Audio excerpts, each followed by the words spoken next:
কলকাতা বিমানবন্দরে যাত্রী বিক্ষোভ। বুধবার সকালে এয়ার ইন্ডিয়ার বিমানের কলকাতা থেকে চেন্নাই যাওয়ার কথা ছিল। যাত্রীদের বোর্ডিং পাস হয়ে যাওয়ার পরেও বিমান ওড়ার আগের মুহূর্তে জানানো হলো বিমানের যান্ত্রিক ত্রুটি রয়েছে। দীর্ঘক্ষণ অপেক্ষা করার পর বিমানবন্দরের ভেতরে যাত্রীরা বিক্ষোভ দেখাতে শুরু করলেন, কেননা মাঝে মাঝেই এই হয়রানির শিকার হতে হচ্ছে যাত্রীদের। আর যাত্রী বিক্ষোভ এই মুহূর্তে কলকাতা বিমানবন্দরে বাতিল এয়ার ইন্ডিয়ার বিমান। উড়ানের নির্দিষ্ট সময় জানানো হয়নি, কেননা উড়ানের আগেই কার্যত বলে দেওয়া হয় আপাতত উড়ান বন্ধ থাকছে। বাতিল এয়ার ইন্ডিয়ার বিমান। ফার্স্ট অন জানাচ্ছে খবর, আমরা কথা বলবো, সঙ্গে রয়েছে প্রতিনিধি পলাশ।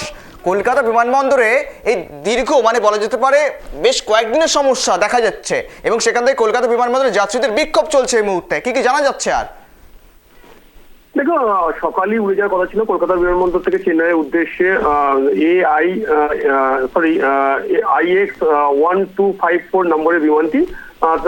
বিমানের বোর্ডিং পাস হয়ে যাওয়ার পরেই যাত্রীরা জানতে পারে, কর্তৃপক্ষের পক্ষ থেকে জানানো হয় যে যান্ত্রিক ত্রুটি আছে, সেই কারণে বিমানটি এই মুহূর্তে ছাড়া যাবে না বা বলা যেতে পারে যে বাতিল করা হয়েছে। এমনটি শোনার পরে যাত্রীরা ক্ষোভে ফেটে পড়ে এবং বিমানবন্দরের ভিতরে বা বিমানবন্দরের চত্বরে বিক্ষোভ দেখাতে থাকে যাত্রীরা।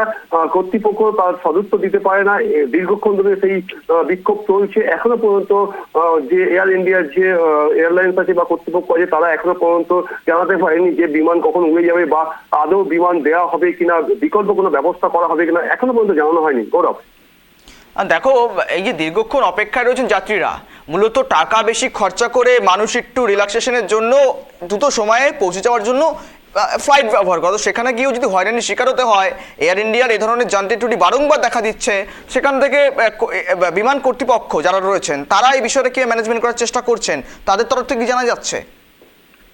দেখো, এয়ার ইন্ডিয়ার কর্তৃপক্ষের পক্ষ থেকে এখনো পর্যন্ত কোনো কিছু জানানো হয়নি। তবে বলে রাখি যে এটা আজই নয়, এর আগেও একাধিকবার দেখা গেছে যে এয়ার ইন্ডিয়ার বিমানে ত্রুটি দেখা গেছে এবং সেই ত্রুটির কারণে হয়রানির শিকার হচ্ছে বিমান যাত্রীরা। গৌরব, বলতে পারি যে বিমানে এমার্জেন্সি কারণে যাওয়া আসা করে বহু মানুষ আছে, তাদের বিভিন্ন কারণ আছে, চিকিৎসার জন্য যায় অনেকে চেন্নাই, অনেক একাধিক কারণে যায়, তাদের ব্যবসা বাণিজ্যের কাজে যায়। সেই ক্ষেত্রে একটি বিমান যদি আচমকা সকালবেলা বিমান ধরার জন্য বিমানবন্দরে প্রবেশ করেছেন, বোর্ডিং পাস হয়ে গেছে, বোর্ডিং পাস করার পরে দেখা যাচ্ছে যে বিমান কর্তৃপক্ষ তাদেরকে জানাচ্ছে যে বিমানটি যান্ত্রিক ত্রুটি আছে, সেই যান্ত্রিক ত্রুটির কারণে বিমানটি ছাড়া যাবে না, বলা যেতে পারে কার্যত বাতিল করা হয়েছে, কিন্তু বিকল্প কোনো ব্যবস্থা করা হয়নি এখনো পর্যন্ত।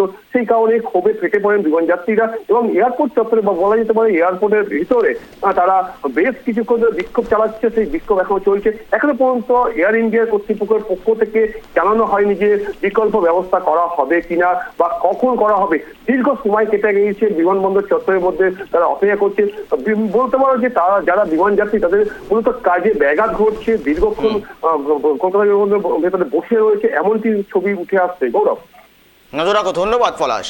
দীর্ঘক্ষণ অপেক্ষায় যাত্রীরা কলকাতা বিমানবন্দরে এখনও বিক্ষোভ চলছে, যদিও নির্দিষ্টভাবে জানানো হয়নি সেই নির্দিষ্ট বিমান কখন ছাড়া হবে বা কখন ওড়ানো হবে।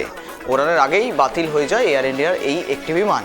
চেন্নাই যাওয়ার কথা ছিল এই বিমানটি, যদিও বোর্ডিং পাস হয়ে যাওয়ার পরেও দীর্ঘক্ষণ এখনও পর্যন্ত অপেক্ষায় রয়েছেন যাত্রীরা।